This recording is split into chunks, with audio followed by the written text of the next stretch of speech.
तुमच्या फ्यूजला गेलाय. आता ॲमीटर आपण जोडलेला नाही, डायरेक्ट आपण काय केलं सप्लाय फ्यूज दिलाय, फ्यूजच्या एका टर्मिनल जोडलं, फ्यूजच्या एका टर्मिनल मधून काय काय सप्लाय बाहेर काढला, तो काय घेतला आपण काय केला लोडच्या एका टर्मिनल दिलाय. आता आपण इथं लोड बँक दोन वापरलेल्या का, एक लोड बँक आहे ती 10 एम्पियरची लोड बँक आहे आणि दुसरी ही किती 10 एम्पियर लोड बँक आहे. दोन्ही लोड बँक आपण काय करणार आहे पॅरलल मध्ये जोडणार आहे. कशी जोडणार आहे पॅरलल मध्ये जोडणार आहे. मग पॅरलल मध्ये जोडणार म्हणजे आपण कसं जोडतो तर पॉझिटिव्ह एकत्र जोडतो, निगेटिव्ह एकत्र जोडतो. मग आता बघा लाल म्हणजे पॉझिटिव्ह आहे दिसतंय बघा, लाल टर्मिनल म्हणजे पॉझिटिव्ह असतंय आणि ब्लॅक टर्मिनल म्हणजे तुमचं काय असतंय निगेटिव्ह असते. बघा निगेटिव्ह एकत्र केलंय आणि पॉझिटिव्ह एकत्र केलाय. आलं लक्षात. आता फ्यूज मधून जो टर्मिनल बाहेर पडलाय तो आपण काय केलाय एका पॉझिटिव्ह टर्मिनल दिलाय. तुम्ही हिथं जोडा किंवा हिथं जोडा, कोणत्याही एका पॉझिटिव्ह टर्मिनल जोडा. ठीक आहे, कारण पॉझिटिव्ह टर्मिनल हे एक केले आपण, एक केले ना, हे दोन्ही म्हणजेच एक पॉईंट आहे. दिसायला दोन आहेत पण आपण हे वायर जोडून काय केलं दोन्हीला एक पॉईंट केलाय. म्हणजे तुम्ही फ्यूजचं आउटपुट इकडल्या पॉझिटिव्ह टर्मिनल द्या, ह्या लॅम्पच्या पॉझिटिव्ह टर्मिनल द्या किंवा ह्या लॅम्पच्या पॉझिटिव्ह टर्मिनल द्या, दोन्ही याचा अर्थ एकच आहे. ठीक आहे. आता बघा फ्यूजचं आउटपुट केलेलं लॅम्पच्या तुमच्या लोड बँकच्या पॉझिटिव्हला गेलं आणि लोड बँकचं निगेटिव्ह कुठे गेले बघा. आता हे निगेटिव्ह लोड बँकचं निगेटिव्ह लोड बँक कुठे गेलं तुमचं सप्लायला परत माघारी गेलाय म्हणजे ट्रान्सफॉर्मरला गेलाय. अशा प्रकारे हे सर्किट तुमचं क्लोज झालं आहे. तुम्ही निगेटिव्ह कुठलाही वापरू शकता, तुम्ही ह्या लोड बँकचा निगेटिव्ह वापरा किंवा या लोड बँकचा निगेटिव्ह वापरा. कळते का, दोन्ही आपण एकच केलेला आहे. दिसते का, दोन्ही एकच केलेला आहे. तुम्ही कुठलाही लोड बँकचा निगेटिव्ह टर्मिनल वापरू शकता, तुम्ही पॉझिटिव्ह वापरू शकता, निगेटिव्ह तुम्ही वापरू शकता. ठीक आहे. सप्लाय आले का सध्याला अजून आलेलं नाही. हे फक्त आपण हे सगळं कनेक्शन करून घेतलं. कनेक्शन करून घेतल्यानंतर आपण प्रॉपर एकदा कनेक्शन चेक करून घ्यायचं आपल्या सर्किट डायग्राम अनुसार आपलं कनेक्शन आहे का, पॅरलल आहे, पॉझिटिव्हला पॉझिटिव्ह पाहिजे, निगेटिव्हला निगेटिव्ह पाहिजे. इथलं एक फेज आपण घेतलेला असतोय RYB मधनं, एक फेज आपल्या फ्यूजचं इनकमिंग साईडला, तिथनं आउटगोईंग कुठे गेले हे पॉझिटिव्ह साईडला 10 एम्पियर लोड बँकचं पॉझिटिव्ह, तेच पुढे जाऊन दुसऱ्या 10 एम्पियर लोड बँकचं पॉझिटिव्हला गेले. सर्किट क्लोज करायला इथं ऑटो ट्रान्सफॉर्मरचा निगेटिव्हला. हे सर्किट डायग्रामांचं ओके आहे. ज्यावेळी आपल्याला कन्फर्म वाटतं त्यावेळी आपण काय द्यायचं ह्याला सप्लाय चालू करायचं.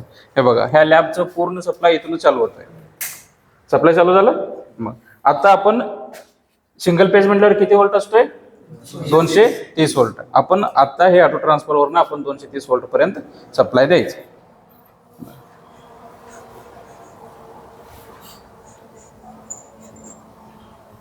एकदम वाढवायचं का 230 नाही, स्लोली वाढवत जायचं.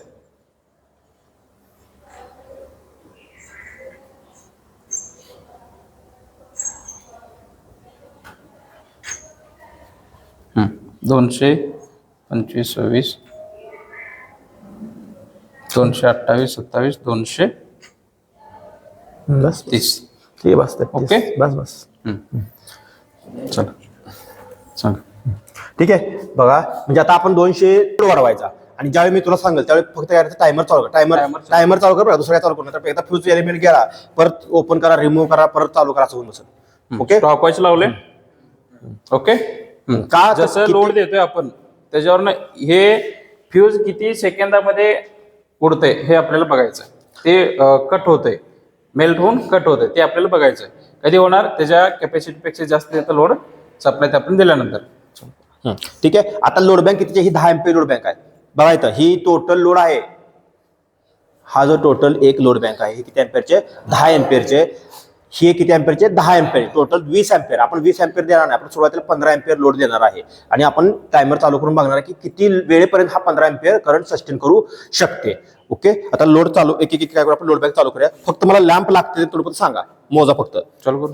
1 स्टॉपवॉच 2 नाही 2 3 लागला का, 3 नंबरचं लागलं का 3 लागला, 4 5 6 13 आणि चालू करा 14 चालू केले. आता बघा किती वेळेत फ्यूज एलिमेंट तुमचा पडतो हे बघायचं आहे.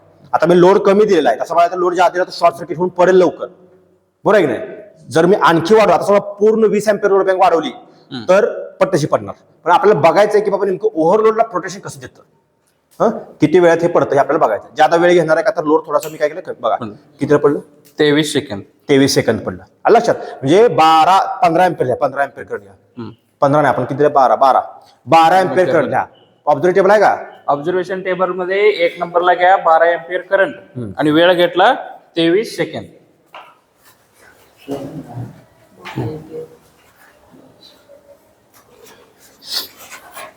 12 अँपिअर करंट 23 सेकंद वेळ. आता बघा आता काय करायचं झालं.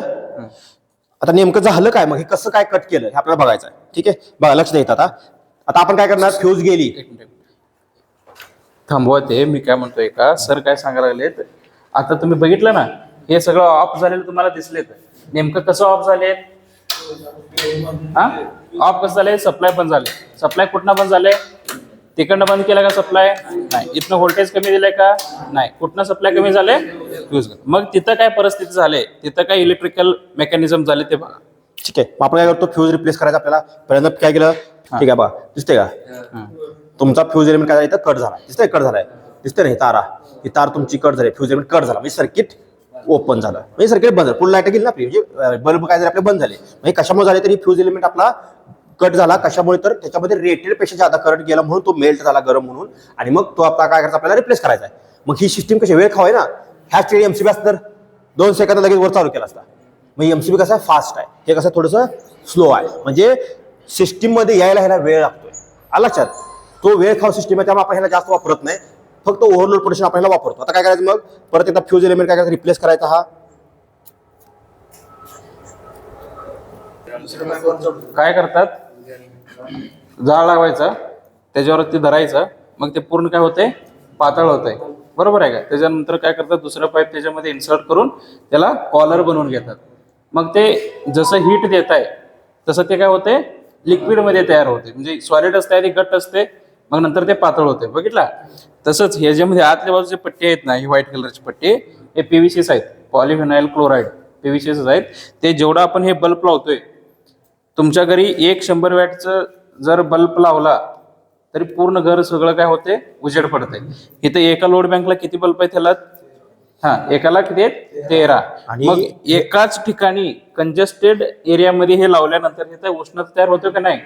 मग ते उष्णता तयार झाल्यामुळे त्याच्या आतल्या बाजूचे काय प्लास्टिकचं मटेरियल आहे त्याचं प्रमाण काय होते, ते लिक्विडमध्ये रूपांतर होते. मग त्याचं ऑटोमॅटिक ते उष्णता चालू असताना ते लिक्विडमध्ये होतोय, नंतर ना काय होते, परत आहे तसं मोकळं सोडल्यावर ते हार्ड होते परत.